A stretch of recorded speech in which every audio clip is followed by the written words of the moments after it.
J-Spot Jack Cheese, Cat Pack Comics, MCU movie review, week 12. It's time for Avengers Age of Ultron. Right. I really liked and still really like Age of Ultron.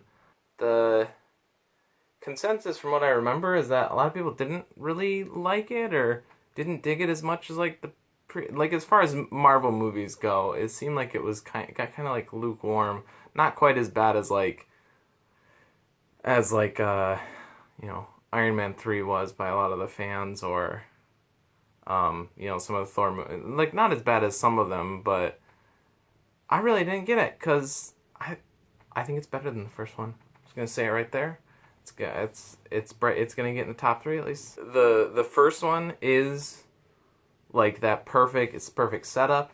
It's a perfect jumping off point for the Avengers, for the team. There's not really. It's a great movie. I just feel like this one kind of does what a good sequel should do, and it builds on that, and it expands on it, and it does it well. Like, everything about it is better. You don't have Loki, sure, but I think Ultron's a pretty damn good, full-on say replacement. Like, I'm definitely glad that Loki is the one who's the recurring character because of what Tom Hiddleston brings to it and everything. Loki definitely has more staying power, but for being a villain in the movie, I think that Ultron's great. And it's partly due to James Spader's... Who? James Spiders? James Spader. James Spiders, that's what I'm saying. Okay. Performance. He's pretty much playing his character from The Blacklist, which is pretty much a riff-off of... a PG-13 riff-off of Hannibal Lecter. But he's playing that, like, snarky, like, dinky James Spader guy. Yeah, like, that's kind of who he plays now, but, like, I guess I like it more because it's a robot. It's not actually him or something. I don't know. I like it. I dig it. I dig Ultron. I like him a lot.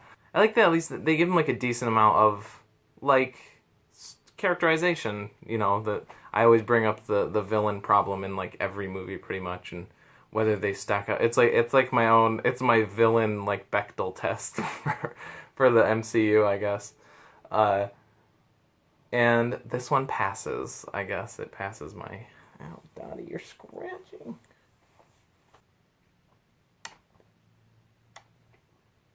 Like, he's a robot. Like, you see him being created. There's no backstory to him, really. And yet he gets more characterization than, like, half the bad guys. And I think that's cool. Something that I really like about him in this is that he's not just like, I hate all humans, I'm a robot, Earth needs to be saved or people need to be killed so that the Earth can be saved.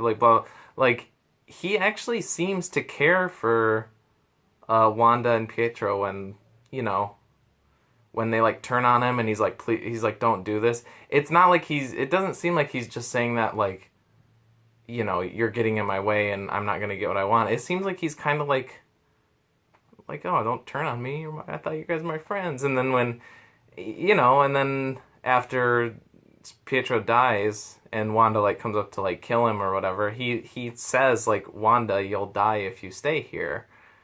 So he's not just, like, totally cold, heartless robot. Like, he is AI. Like, I like that he has actual feelings other than just kill, and I absolutely love that ending scene with him and the Vision. Their familial thing, like, he actually, like, he saw a Vision before, but, like, he actually, like, has a conversation with, like, what he wanted to become, and it's just cool. Their little back and forth. I like that they have that little, like, rivalry. Like, I can't remember what he says, but Vision actually makes Ultron laugh, and it seems kind of, like, genuine, and he actually, like, he's not that haughty, snarky monster that he is for the rest of the movie. He's actually, like, a little humble. The action scenes are great as well. I think probably all better than improve on the first one in that too. I like the ending scene in Sokovia a lot.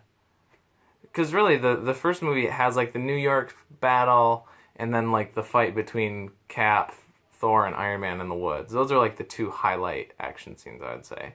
This, it's like you got that one. I think the opening scene with them in the woods, that's really cool. And then you got Hulk versus the Hulkbuster. That was awesome. That was great. The trailers didn't let me down with that one. Like the three Avengers who had movies between the first one and the second and this one, that was all their, in my opinion, their best movies to date. Up to that point, they had their best movies. And part of the reason those movies were their best is because they gave Iron Man 3 gave Iron Man like way more depth, way more development.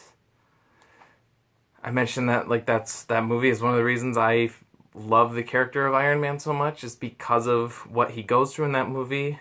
Winter Soldier took like the really basic Boy Scout Superman, Captain America that was in the first Avenger and then the first Avengers. The Winter Soldier did so much with what little character there was, and it makes him such a better character.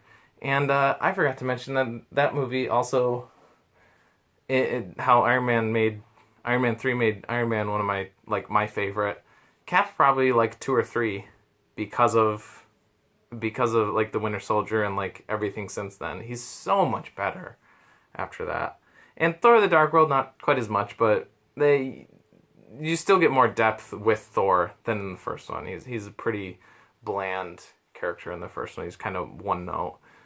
And Dark World, he definitely is becoming more of what he is now. I like I even like all the slow scenes in this a lot more than in the first Avengers movie or in a lot of MCU movies. Like a lot of the slower, just talky scenes are way better in this. I love like the, after their party scene, they're all trying out the hammer. That's awesome. Cap nudges it a little bit and Thor like gets nervous, and I like seeing them as a team. It's the first Avengers is them coming together as a team. It's that great prototype, and now this you just get to see them hanging out, and that's cool. That's great. It just makes me happy to see the guys hanging out. I even like I want to say another like criticism this movie got was like when they have their Teenage Mutant Ninja Turtles sequence and they go out to the farmhouse to kind of regroup and recuperate and stuff. I even like that part. Like I think that's cool.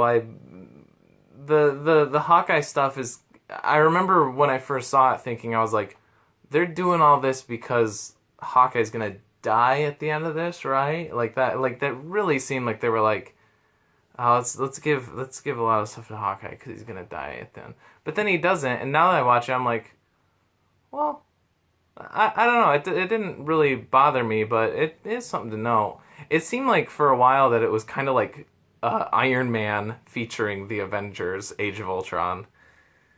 But it kind of is more. But then you get parts where it's Captain America goes off and does something like all by himself, and Iron Man isn't in the movie for like a little while. It's like, oh, okay. The movie's still balanced. It just seems a little less balanced than the first one. I'm okay with them giving Hawkeye a lot more stuff because of how little he had in the first one and because he doesn't have his own solo movie. And not that I mind the Iron Man stuff. He's my favorite character. And also he's a lot more integral to the plot of the movie. He creates Ultron, which that's another thing that there's kind of like cool with that after, like, they get mad at him, but I mean Hank Pym is like ostracized in the comics after creating Ultron, and that wouldn't really work for the movies. You can't just be like, hey, we're gonna kick Iron Man out of the Avengers. It doesn't work for the movies as much. It's a different machine than the comics. I don't know if there was a way to thread that needle correctly. And they did okay with it. It doesn't ruin it for me. But I don't know. I just maybe feel like it could have been handled a little differently. Maybe it was a little... Well, okay. There was something that I noticed this time that I didn't notice before that I feel kind of dumb for not noticing before.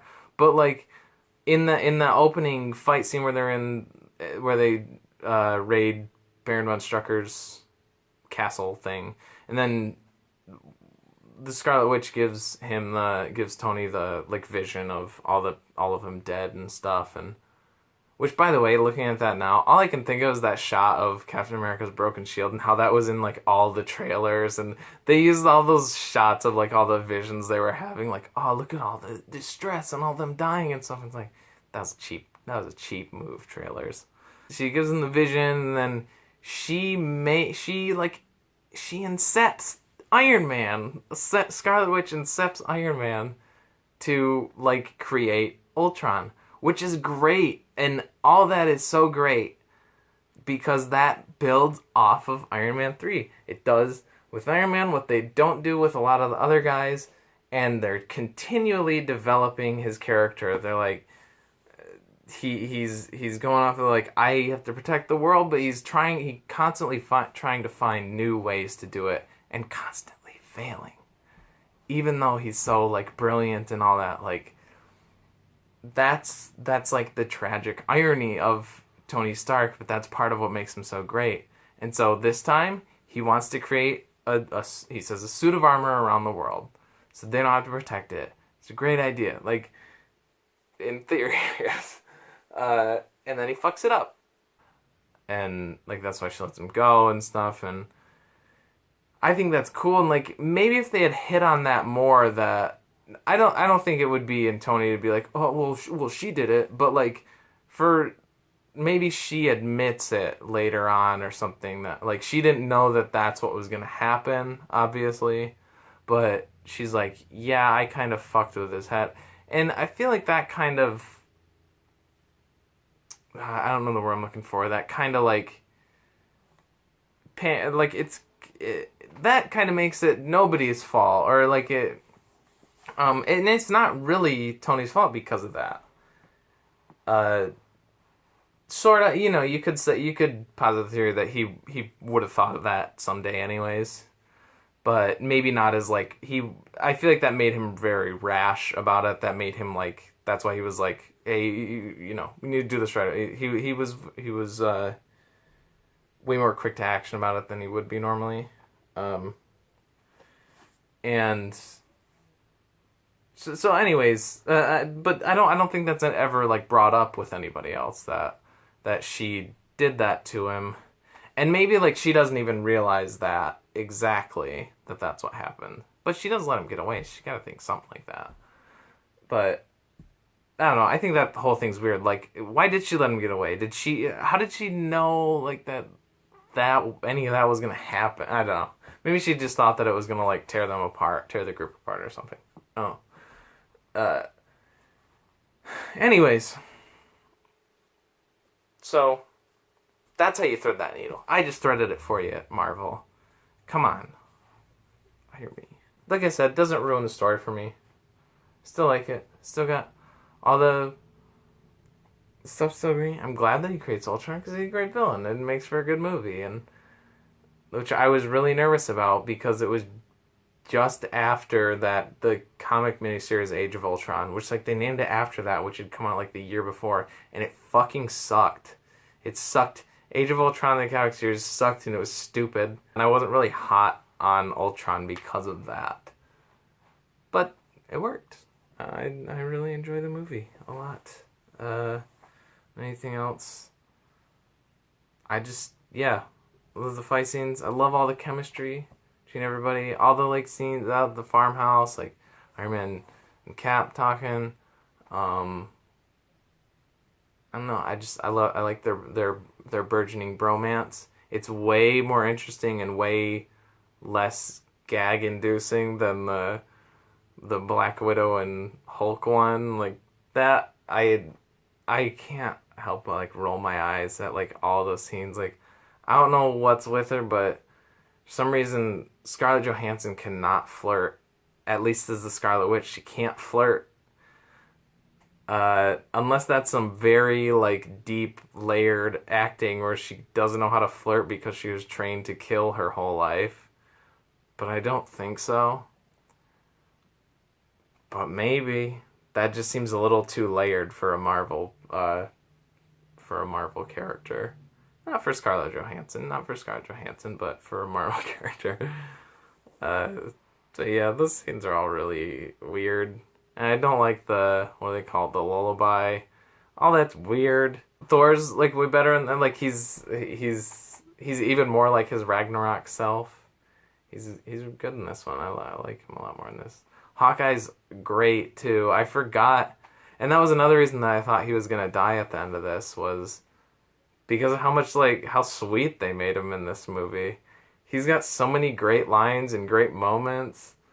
The whole the city is flying. Okay, the city is flying. There's an army of robots, and I have a bow and arrow. None of this makes sense. Like that stuff, and then his like kind of back and forth little jabs with Quicksilver is pretty great. And just in general, they make him like way better. And now that I know he doesn't die, obviously. I think more that it was just kind of like a response to the first Avengers and him like not being in it. They're like, you know what? Let's do that guy solid and let's make him like a pretty sweet ass character in this one, and they do. And it makes me. This is the first one where I was like, damn, I wish Hawkeye was in more Marvel movies. I hope he comes back for Infinity War. Where the fuck is he in all the trailers and shit? So I'm trying to zoom through the whole movie in my head. We're good. Does nobody care that Jarvis is dead now? I mean, practically, they don't even address, like, is he Vision? If he is, like, why didn't anybody ask him, or why didn't he stay? Avengers, Age of Ultron.